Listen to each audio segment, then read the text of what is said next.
Mu bufunze olutalo wakati w'eggwanga erya Isirayiri n'eggwanga erya Iran bombi ne banywanyi baabwe mannange agafeeyo Iran amagye gaayo gagamba nti abantu babiri nga basirikale bano mannange battiddwa mu bulumbaganyi obwakoleddwa eggwanga erya Isirayiri mu kiro nga bayita mu nnumba ez'omu bbanga air strikes era ne bakuba ebibuga okuli Tehran,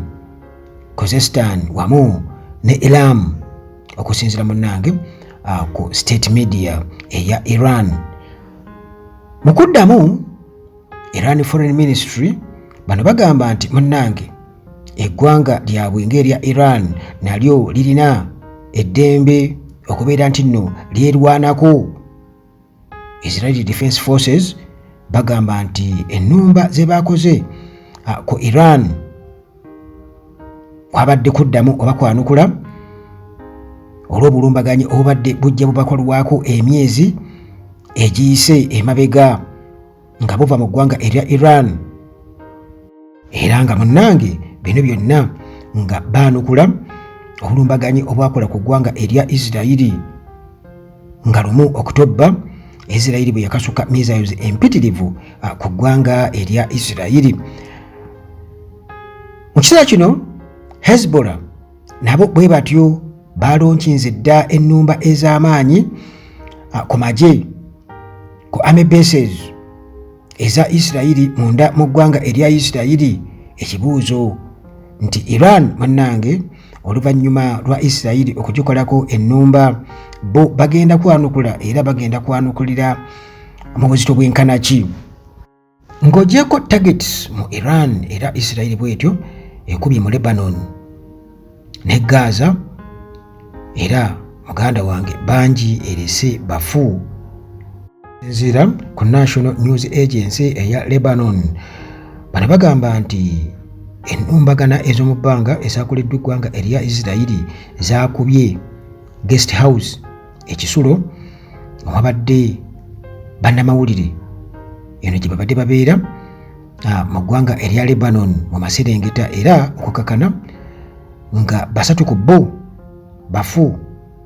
era nga bano babadde bakolera agencies 2 ez'enjawulo. Kakati olwo ennumbagana ez'omutawaana Isirayiri ze yakoze mu maserengeta aga Gaza Strip zaalese abantu 38 bo bafu. Bannamawulire abawerako ddala battiddwa,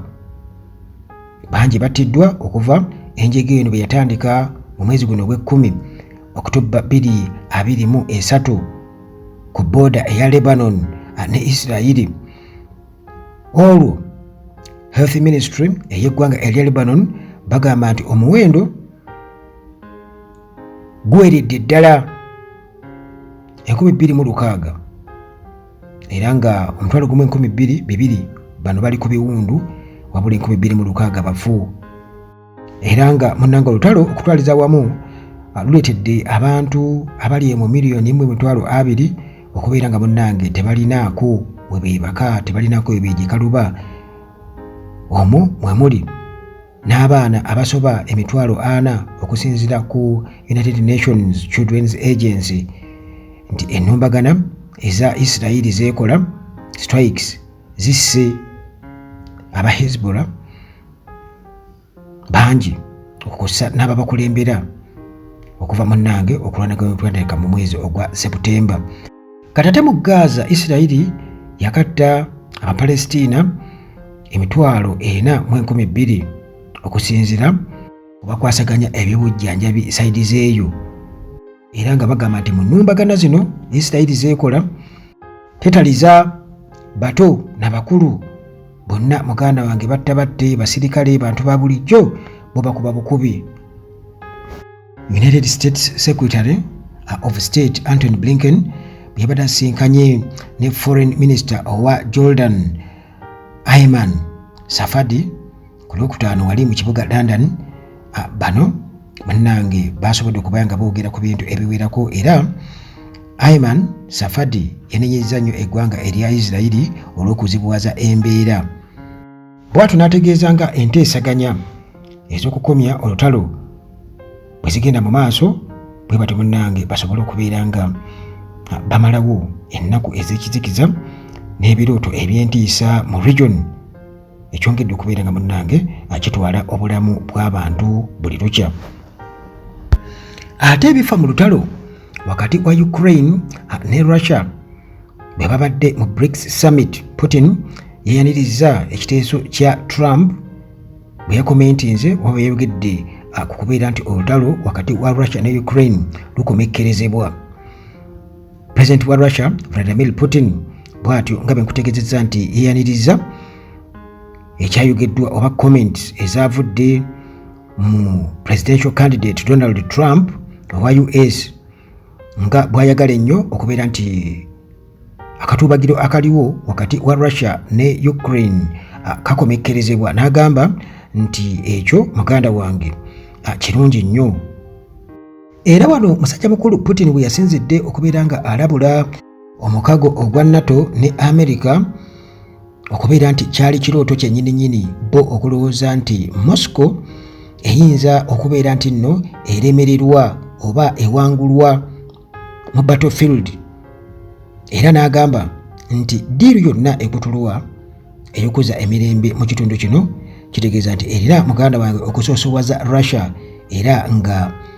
yerina okubeera nga etwala ekitundu ekinene mu matwale aga Ukraine. Mu samiti yonna okutwaliza wamu Putin bw'atyo entakera obedda asabibwa banywanyi ba Russia nti munnange okulwanagana wakati wa Russia ne Ukraine kwali badde kukoma. Trump bw'atyo abadde nga akiddiŋŋana era nga alaga nti Washington esaasaanya omusimbi mungi nnyo, $billion nnyingi nnyo mu buyambi bwewa eggwanga erya Ukraine. N'ategeeza nti singa alondebwa kuba president kitegeeza nti munnange okulwanagana wakati wa Russia ne Ukraine kugenda kukoma mu ssaawa busaawa ntono nnyo, ajja kuba amaze okubeera nga akkakkanya obusungu ku njuyi zombi era olutalo ne lukoma. Era olw'ebigambo ebyo Putin we yasinzidde n'akyogerako n'agamba nti okwagala okukomya byonna, okukomya akatuubagiro akaliwo wakati wa Ukraine ne Russia, n'agamba nti akiraba nti Trump yabadde mutuufu, era n'agamba nti tewali kubuusabuusa, ebirowoozo ng'ebyo babyagala na yonna gye biba bivudde babyaniriza. Abatunuulizi b'ebigenda mu maaso bagamba nti omwezi ogujja nga akalulu kamaze okubeera nkasuulibwa okulonda ku ani Harris ne Trump agenda okubeera nga akulembera eggwanga erya America nga president, nti muganda wange kitegeeza nti kino kigenda kutegeeza kinene nnyo ku bigenda mu maaso ku lutalo oluliwo wakati wa Ukraine n'eggwanga erya Russia.